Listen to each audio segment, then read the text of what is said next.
सुबहान अल्लाह लिखकर हर मुसलमान इस वीडियो को शेयर कर दें। आमिर अल मेहदी से कहा गया कि शायद तुम्हारी तकदीर में हज जाना ही नहीं है।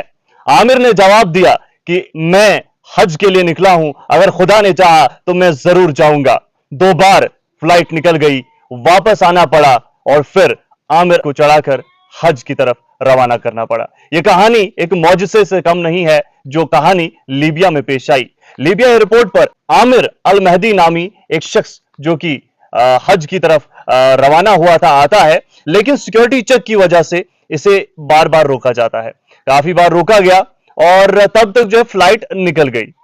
अब किसी ने वहां पर अमले में से कहा कि जनाब शायद तेरी तकदीर में जो है हज जाना ही नहीं लिखा है। आमिर ने जवाब दिया कि मैं नीयत से निकला हूं, अगर खुदा ने चाहा तो मैं जरूर पहुंचूंगा। इसी बीच क्या होता है कि फ्लाइट में अचानक प्रॉब्लम आ जाती है, फ्लाइट वापस आ जाती है और वापस उसी एयरपोर्ट पर जो है वो लैंड करती है।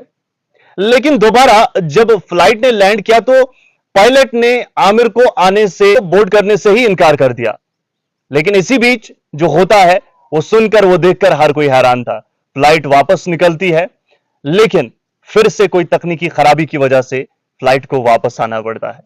और फ्लाइट जब वापस आती है तो जनाब आमिर को बुलाया जाता है और तमाम सिक्योरिटी चेक्स, जितनी भी चीजें वहां पर वो कानूनी लवाजमात होते हैं, वो मुकम्मल करके जो है वहां से आमिर को ले जाया जाता है। और बताया यह भी जा रहा है कि जो पायलट है उसने खुद कहा कि जब तक आमिर नहीं आता है तब तक मैं नहीं जाऊंगा। तो नाज़रीन, ये जो कहानी है ये तकदीर, नियत और सबसे बड़ी बात है ईमान अगर हमारे पास हो, हमें यकीन अगर परवरदिगार पर हो, तो वो तमाम चीजें जो हम सोचते हैं, जिसकी नेक नियत करते हैं, वो हो जाती हैं। उसकी एक जिंदा मिसाल है कि कैसे एक शख्स हज करने के लिए घर से रवाना होता है और जनाब सिक्योरिटी चेक में फंस जाता है, फ्लाइट निकल भी जाती है, लेकिन किस्मत देखिए, तकदीर देखिए, मुकद्दर देखिए, ईमान देखिए, नियत देखिए कि किस तरीके से फ्लाइट वापस आ जाती है और फिर वापस इसे नहीं चढ़ाया जाता।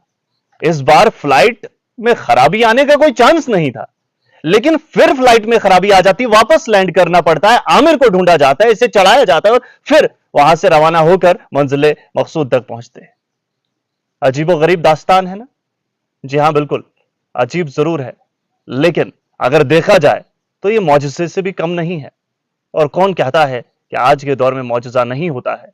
इसे हम मौजज़ा कहें, नियत कहें या तकदीर का खेल कहें, लेकिन है बहुत खूबसूरत। यह कहानी इस वक्त सोशल मीडिया पर वायरल है। मैंने सोचा ये आप तक पहुंचाना बहुत ज्यादा जरूरी है। बहुत बहुत शुक्रिया।